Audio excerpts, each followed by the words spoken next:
유럽에는 수도원이 많이 있습니다. 이 수도원은 기존의 교회들이 가지고 있지 못한 신앙을 더 깊이 훈련하고 또 신앙의 깊이를 더 알아갈 수 있는 그런 좋은 훈련 장소이기도 합니다. 오래전에 읽은 글 중에 수도원에 관한 글이 있어서 여러분께 먼저 소개를 해 드리려고 합니다.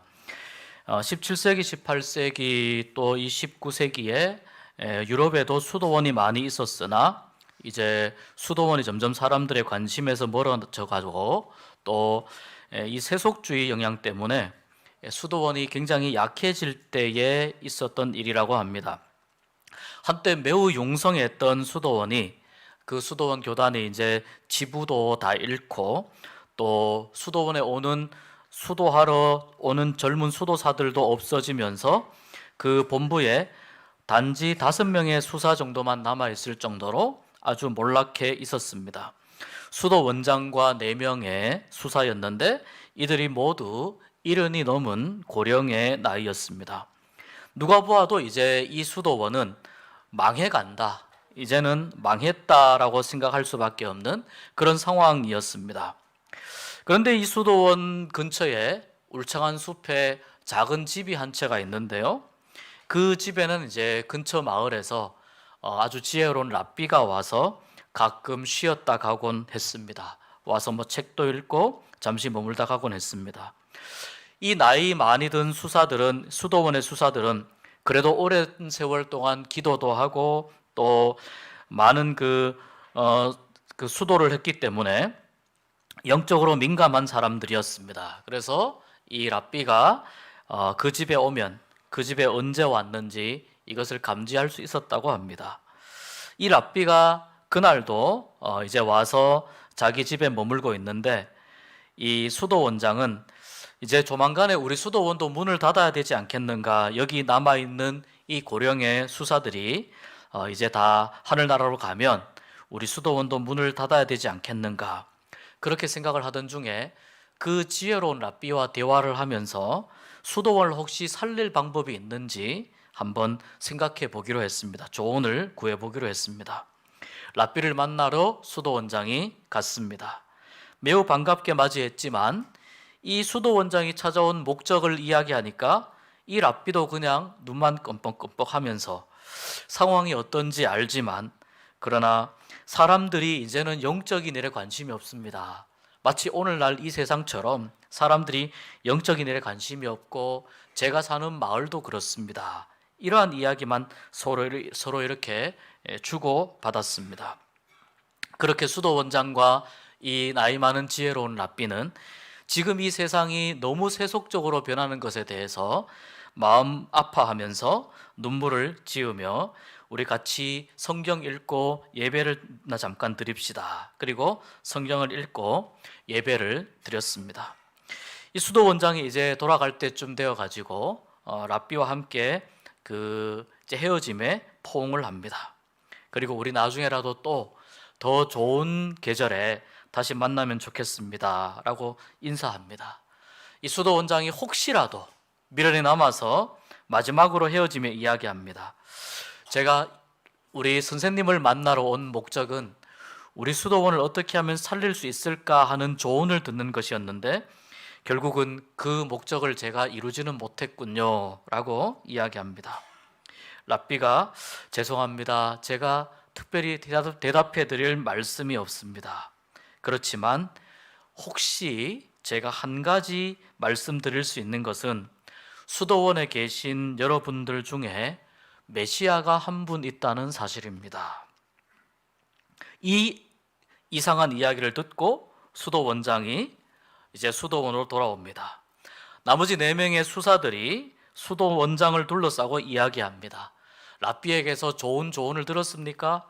특별한 이야기는 듣지 못했는데, 그런데 마지막 떠나려고 할 때 랍비가 좀 이상한 이야기를 하나 했어.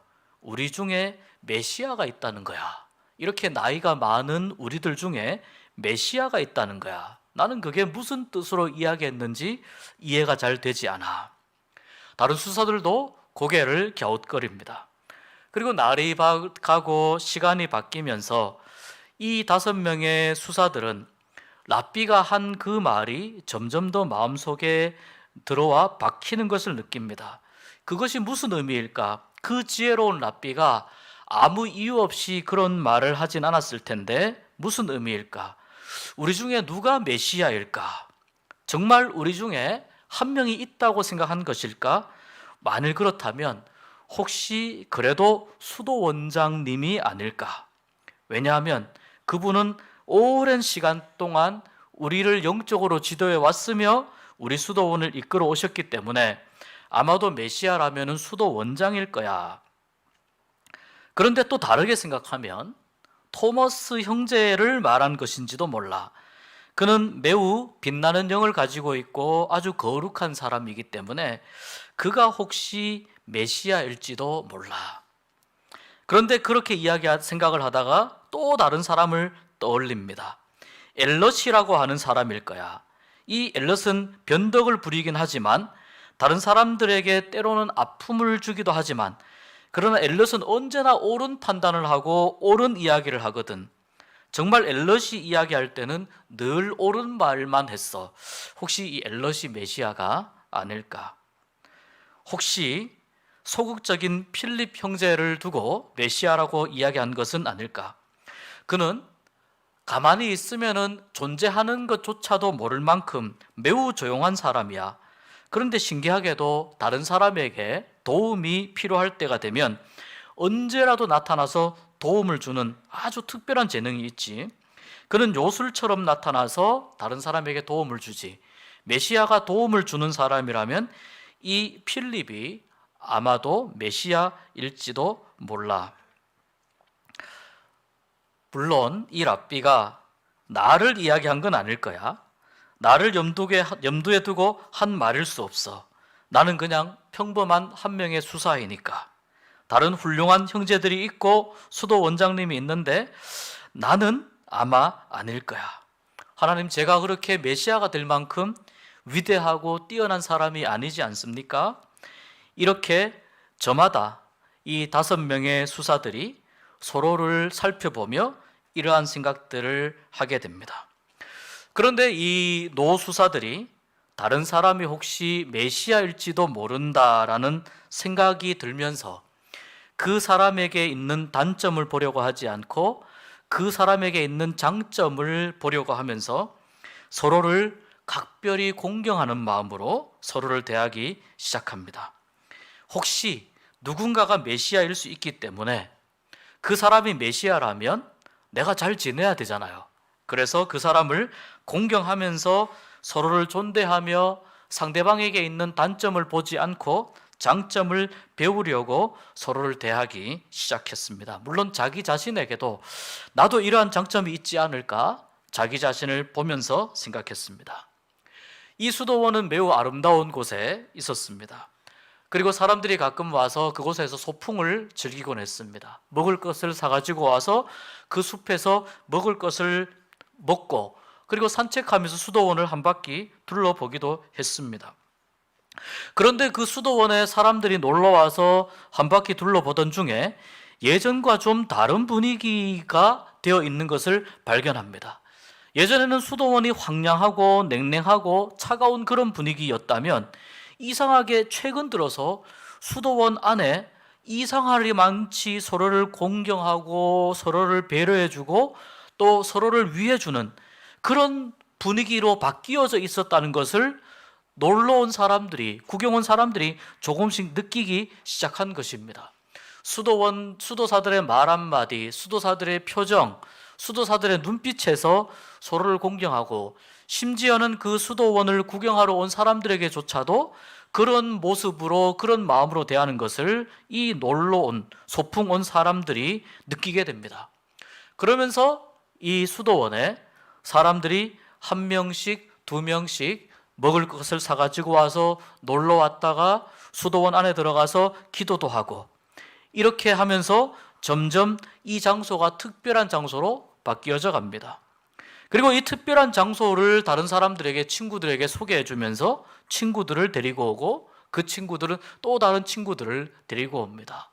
어느새 이 수도원이 있는 그 숲은 많은 사람들이 마음의 아픔과 상처를 내려놓고 휴식하기 위해서 몰려오는 치유의 숲으로 변했고, 그 수도원 안에는 많은 사람들이 와서 기도하고자 하는 사람들로 북적이기 시작했습니다.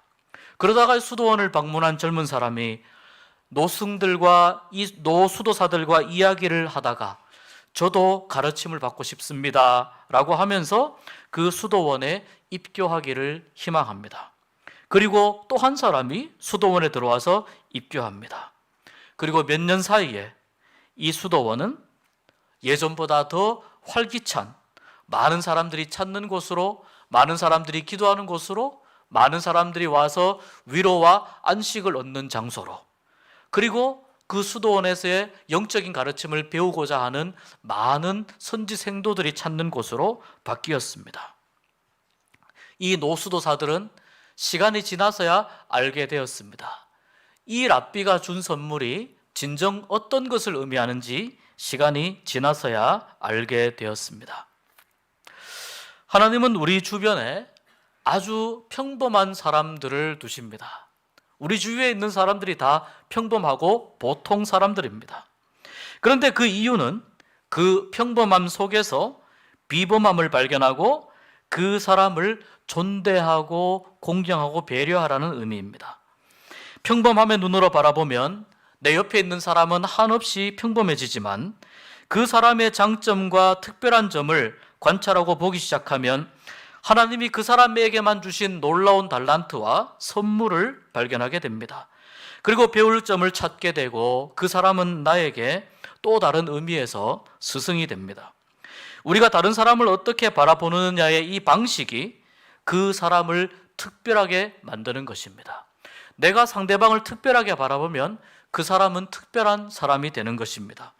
그 사람만 특별한 사람이 되는 것이 아니고 그 사람을 특별하게 바라보는 나도 특별한 사람으로 바뀌게 됩니다. 공동체 안에 대단한 사람이 없다면 서로를 평범하고 무관심하게 바라보는 관계이기 때문입니다. 그러나 공동체 안에 훌륭하고 탁월한 사람들이 많다면 서로가 서로를 배려하고 존대하며 배울 것이 있는 사람으로 바라보기 때문입니다. 공동체는 우리가 하기에 달려 있습니다. 1880년대에 미국 보스턴의 어느 보육원에 앤이라고 하는 소녀가 있었습니다. 앤의 엄마는 일찍 사망했고요. 아빠는 알코올 중독자였습니다. 보호소에 함께 온 동생이 왔는데 이 동생도 일찍이 세상을 떠납니다. 앤은 그 충격으로 인해서 그만 정신줄을 놓게 됩니다. 그리고 심지어는 너무 큰 충격에 실명까지 했습니다. 수시로 앤은 삶의 의미를 잃어버리고 자살을 시도하고 괴성을 질러댔습니다. 결국 앤은 회복 불능 판정을 받고 이 정신병동의 지하 독방에 수용됩니다. 간호사들이 이야기합니다. 사람만 다가오면 공격하고 소리 지르고 해서 앤은 정상적이라고 보기 어렵습니다. 그 병원에서 앤을 치료하기로 포기했습니다. 그때 내가 앤을 한번 돌보겠습니다. 어느 나이 많은 간호사가, 로라라는 이름의 간호사가 앤을 내가 한번 돌보겠습니다. 그리고 자청해서 앤에게 친구가 되어주기로 합니다. 날마다 과자를 가지고 와서 앤이 듣든지 말든지 과자를 주고 책을 읽어줍니다. 많은 사랑을 쏟지만 앤의 마음은 쉽게 열리지 않습니다. 음식도 먹지 않습니다. 로라 할머니는 이 앤이 시력장애로 인해서 마음이 불편하고 또 그 성격의 변화가 생겼다는 것도 알게 됩니다. 그럴수록 로라는 앤을 더욱 따뜻하게 품어줍니다. 그러던 어느 날 로라가 앤 앞에 놓아준 초콜릿 접시에서 초콜릿 하나가 사라진 것을 발견합니다. 앤이 먹었구나. 그리고 로라는 무언가 가능성이 있다는 것을 발견하면서 앤을 위해 기도해주고 책을 읽어주는 시간이 길어집니다. 그렇게 되면서 조금씩 앤이 로라 간호사의 말에 대꾸도 하면서 조금씩 정상적인 아이처럼 이야기하기도 했고 그 이야기하는 시간이 점점 늘어납니다. 마침내 자기 속 이야기를 합니다. 어릴 때 폭력적인 아버지 밑에서 자라서 너무나 무섭고 힘들었고 그 와중에 엄마를 잃게 되고 사랑하는 동생마저 세상을 떠나니까 세상이 살기 싫어지고 사람이 싫어지고 죽고 싶다고만 했습니다. 앤에게 이야기합니다. 그럴수록 더 열심히 살아야 돼. 너는 특별한 아이야. 왜냐하면 하나님이 너를 사랑하시기 때문이야. 네가 이 세상에 태어난 것은 하나님이 너를 향한 특별한 계획이 있기 때문이야. 앤에게 이야기하면서 다독이면서 계속 로라가 앤에게 격려합니다. 이 로라의 사랑 때문이었을까요? 조금씩 앤이 용기를 내고 기운을 차립니다. 그리고 2년 만에 앤은 마침내 정상인 판정을 받습니다. 그리고 시각장애인 학교에 공부하기 위해서 입학합니다. 학교 생활을 하면서 잃었던 웃음도 되찾습니다. 그 학교를 졸업할 때 앤은 최우등생으로 졸업을 했고요. 그리고 마침 이 앤의 사연을 들은 어느 신문사의 도움으로 인해서 눈 수술을 받아서 앞을 볼 수 있게 되었습니다. 앤이 이렇게 성장하는 동안에 나이 많은 로라 선생님은 세상을 떠났습니다. 앤은 그렇지만 슬퍼하지 않고 이렇게 다짐합니다. 나에게 일어난 이 기적 같은 일을, 로라 선생님이 나에게 해준 것과 같은 이 기적을 나도 누군가에게 베풀면서 살아야 되겠다 생각합니다. 그러던 어느 날 한 신문 광고 기사에 이런 글을 읽습니다. 보지도 못하고 말하지도 못하는 아이를 돌볼 사람을 구함. 이 기사를 읽자 앤은 이것이 자기를 위한 기사라고 생각합니다. 내가 로라 선생님께 받은 그 사랑을 나도 이 아이에게 주어야 되겠다. 사람들은 그 아이를 못 가르친다고 말했지만 앤은 들리지도 않는 이 한 소녀를 만나러 갑니다. 그 소녀에게 앤이 인사합니다. 안녕 헬렌, 나는 오늘부터 너와 함께 지낼 앤 설리반이야. 그녀가 바로 헬렌 켈러의 선생님인 앤 설리반입니다. 로라는 앤과 함께 있어 주었고 앤의 고통을 공감하면서 앤을 정상인으로 만들었습니다. 앤 설리반은 헬렌에게 로라에게 받았던 그 사랑을 그대로 쏟아붓습니다. 헬렌 켈러와 함께 무려 48년을 함께 지냈습니다.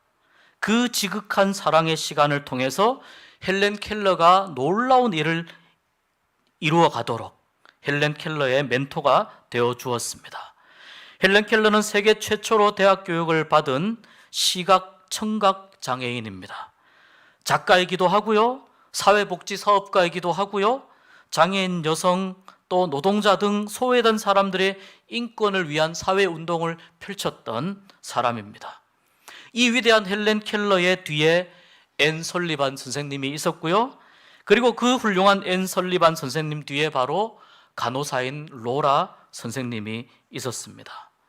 앤 설리반 선생이 헬렌 켈러에게 늘 이런 이야기를 했습니다. 시작하고 실패하는 것을 계속해라. 실패할 때마다 무엇인가 성취할 것이야. 내가 원하는 것은 성취하지 못할지라도 무엇인가 가치 있는 것을 계속 얻게 될 거야. 성경에서 나와 있는 가장 이상적인 제자와 선생님의 관계를 말하라고 하면 저는 오늘 우리가 읽은 이 말씀에 있는 엘리야와 엘리사의 관계를 이야기하고 싶습니다. 당시에 북이스라엘은요, 우상 숭배가 만연했습니다. 이 우상은 아합 왕과 결혼한 이세벨이라고 하는 왕비가 자기가 섬기던 우상을 결혼하면서 이스라엘로 가지고 들어옵니다. 그리고 자기만 섬기면 되는데 이 왕비라고 하는 권력을 이용해서 모든 북이스라엘 백성들이 다 자기가 섬기던 우상을 섬기게 해버립니다. 그런데 분별력이 없던 이 아합 왕도 우상을 섬기게 되고 결국 온 이스라엘 사람들이 이 이세벨이 수입해온 외래종 우상을 섬기게 되었습니다.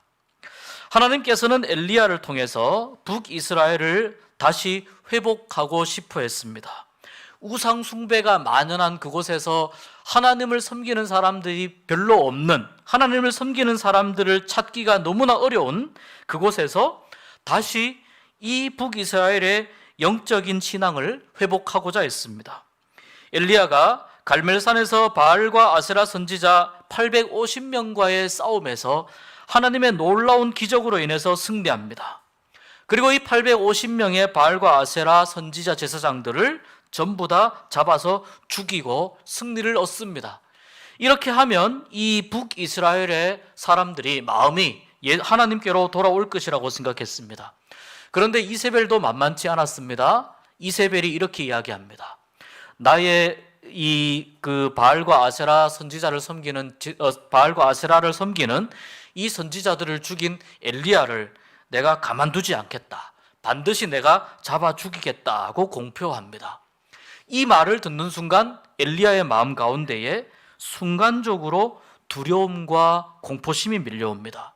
그렇게 해서 엘리야가 광야로 도망을 갑니다. 의기소침해지고 무기력증에 걸리고 우울증에 걸려서 엘리야가 몹시 고통을 받습니다.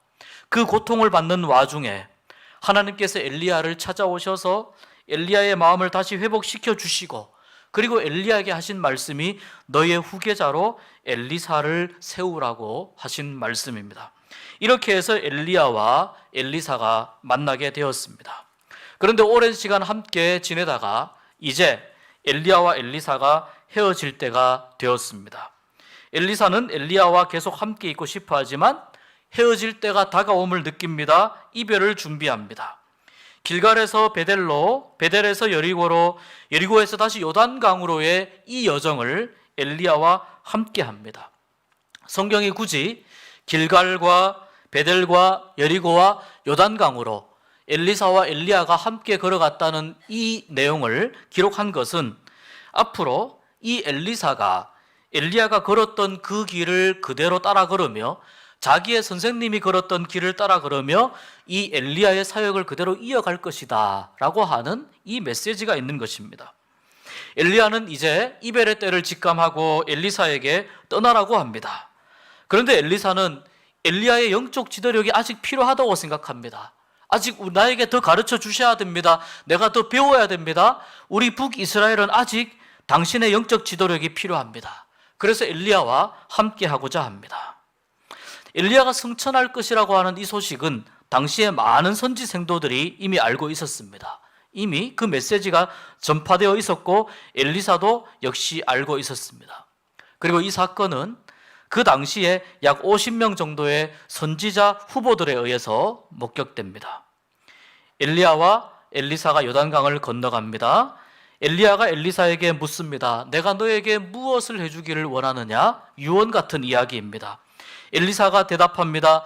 당신의 성령이 하시는 역사가 갑절이나 내게 있게 하소서. 갑절의 영감입니다. 당신의 성령이 하시는 역사가 내게 갑절이나 있게 하소서. 네가 참 어려운 것을 구하는구나. 그렇지만 하나님께서 나를 데려가시는 일을 내가 보면 그 요구하는 것이 이루어질 것이다. 그리고 두 사람이 대화하며 길을 걸어갑니다. 순식간에 불말과 불병거가 나타나서 두 사람을 갈라놓습니다. 그리고 하나님이 준비하신 특별한 회오리 바람이 일어나면서 엘리야가 하늘로 회오리 바람을 타고 승천하게 됩니다. 이 광경을 보고 엘리사가 이야기합니다. 12절에 내 아버지여 내 아버지여 이스라엘의 병거와 마병이여 마지막 떠나가는 엘리야를 향해서 그렇게 소리칩니다.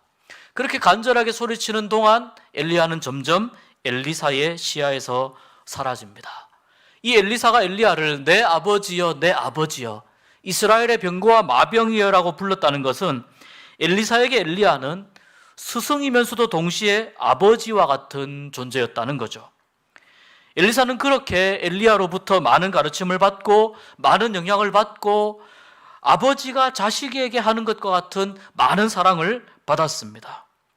이제 엘리야를 데리고 가신 하나님을 확인하고 하나님께서 엘리야를 데리고 갔다는 것을 확인하고 엘리사가 자기의 자리로 돌아와야 될 것을 느낍니다. 그리고 엘리야가 했던 것처럼 엘리야의 몸에서 떨어진 그 겉옷을 들고 그 겉옷으로 자기가 방금 건너온 요단강 물을 치면서 외칩니다. 엘리야의 하나님 여호와는 어디 계십니까? 엘리야의 하나님 여호와는 어디 계십니까? 무슨 뜻입니까? 엘리야에게 있었던 갑절의 영감이 나에게도 주어지게 하여 주시옵소서, 나에게도 허락하여 주시옵소서, 엘리야가 했던 놀라운 사역을 나에게도 이어가게 하여 주시옵소서, 엘리야의 그 놀라운 영성을 나에게도 허락하여 주시옵소서, 이런 의미입니다. 그러자 이 엘리야에게 나타난 기적처럼 요단강 물이 갈라지고 엘리사가 요단강을 건너 여리고로 돌아옵니다. 갈 때는 엘리야가 요단강 물을 갈랐는데요, 올 때는 엘리사 혼자 오니까 엘리사가 요단강 물을 가른 것이죠. 그런데 이 사건은 스승이 했던 그 일을 그대로 배워서 제자가 그대로 따라하는 모습이라는 겁니다. 이 광경을 여리고에 있었던 당시에 많은 선지자의 제자들이 목격합니다. 그리고 이렇게 고백합니다. 엘리야의 성령이 하시는 역사가 엘리사 위에 머물렀다. 그 선생님의 성령님의 놀라운 역사가 그 제자인 엘리사 위에 머물렀다. 그리고 많은 선지 생도들이 엘리사를 엘리야의 후계자로 인정하게 됩니다. 성경이 전해주는 좋은 스승과 좋은 제자가 보여줄 수 있는 가장 아름다운 장면 중에 하나입니다. 왜 가장 아름다운 모습일까요? 첫 번째, 이 두 사람은 서로 동행하는 사이였습니다. 여러분, 스승과 제자는요, 같은 길을 가는 사람입니다. 단지 스승이 조금 앞서가고 제자가 조금 뒤에 갈 뿐입니다. 스승이 먼저 가고 제자가 나중에 따라가는 시간 차이만 다를 뿐 같은 길을 걸어가는 사이입니다. 이 엘리야와 엘리사가 길갈에서 베델에서 여리고로, 여리고에서 요단강으로, 다시 요단강에서 여리고로, 이 걸어가는 과정을 성경이 기록해 주는 것은 두 사람이 같은 길을 걸어가는 사람이라는 것을 보여주기 위한 것입니다. 가장 아름다운 스승과 제자의 모습은 같은 길을 걸어가는 것이죠. 우리가 예수님의 제자라고 할 때 예수님과 같은 길을 걸어가게 되는 것인 줄 믿습니다. 예수님이 걸어가신 그 길을 따라간다면 우리는 이 엘리야와 엘리사의 이 아름다운 모습이 보여주는 것처럼 예수님과 우리 사이에 좋은 선생님, 좋은 제자의 모습으로 아름다운 동행하는 길을 우리도 함께 경험하고 고백하게 될 줄로 믿습니다. 두 번째, 이 엘리야의 모습이 아름다운 것은 사역이 아름답게 위임되고 전수된다는 것입니다. 엘리야가 하던 일을 엘리사가 그대로 이어받습니다. 북이스라엘의 영적인 타락을 일깨우는 이 선지자의 역할을 그대로 물려받습니다. 선지 생도들을 가르치는 일도 물려받습니다. 나중에 보면 엘리사는 엘리야의 판박이라고 할 만큼 비슷한 기적들을 경험합니다. 요단강을 가른 일도 그렇지만 엘리야가 죽은 사람을 살린 적이 있습니다. 그런데 이 엘리사도 비슷하게 엘리야처럼 죽은 사람을 살리는 기적을 그대로 재현해 냅니다. 그 사역이 엘리사에게 그대로 아름답게 전수되었기 때문에 좋은 스승과 좋은 제자의 모습입니다. 세 번째, 좋은 스승과 좋은 제자의 모습을 보여주는 것은 제자에게 탁월한 영감이 전해졌기 때문입니다. 엘리야가 먼저 자신의 겉옷을 벗어서 요단강 물을 이리저리 칩니다. 그러자 물이 갈라지고 두 사람이 요단강을 건넜습니다. 엘리야가 사라진 후에 엘리사는 떨어진 엘리야의 겉옷을 들고 요단강 물을 칩니다. 그러자 요단강 물이 갈라지며 엘리사는 다시 강물을 건너게 됩니다. 이 광경을 지켜보았던 많은 사람들이, 선지 생도들이 엘리야의 성령이 엘리사와 함께하고 있다고 그 장면을 보며 고백합니다. 예수님께서 이렇게 말씀하신 적이 있습니다. 요한복음 14장 12절에 내가 진실로 진실로 너희에게 이르노니 나를 믿는 자는 내가 하는 일을 그도 할 것이요 또한 그보다 큰 일도 하리니 이는 내가 아버지께로 감이라. 나를 믿는 자는 내가 하는 일을 그도 할 것이요, 더 놀라운 말씀을 하세요. 또한 그보다 큰 일도 하리니. 예수님께서 약속하신 성령님이 우리 가운데 임하시면 우리가 예수님이 하신 일을 예수님처럼 이루어가게 될 줄 믿습니다. 뿐만 아니라 성령님께서 우리 가운데 역사하시면 예수님께서 오늘 말씀하신 것처럼 그보다 더 큰 일을 하는 은혜도 우리가 누리게 될 줄로 믿습니다. 예수 그리스도께서, 우리의 스승이 되신 예수님께서 우리에게 약속하신 말씀이기 때문에 그렇습니다. 우리가 엘리야와 엘리사의 관계를 보면서 예수님을 따르는 제자의 모습을 다시 한번 확인하는데, 예수님을 좋은 스승이라고 우리가 고백하게 될 때에 우리는 예수님과 동행하는 제자입니다. 예수님을 좋은 스승이라고 고백할 때 우리는 예수님이 하신 사역을 이어받아 감당하며 예수님의 삶을 닮아가는 좋은 제자가 됩니다. 또한 엘리사처럼 엘리야를 닮을 뿐 아니라 예수님과 함께했던 성령님께서 오늘 우리와 함께 하시는 은혜를 누리면서 예수님이 하신 일들을 우리도 우리 삶 가운데에서 재현하는 은혜를 누리게 될 것입니다. 간호사였던 로라 선생님으로부터 배운 앤 설리반이 다시 헬렌 켈러를 위대한 인물로 성장시킨 것처럼 우리 교회 또한 예수님으로부터 배우는 제자들이 많아지고, 앤이 헬렌 켈러를 가르친 것처럼 예수님의 제자들이 또 다른 제자를 낳는 이 귀한 사역이 계속해서 이어지는 교회가 될 수 있기를 축복합니다.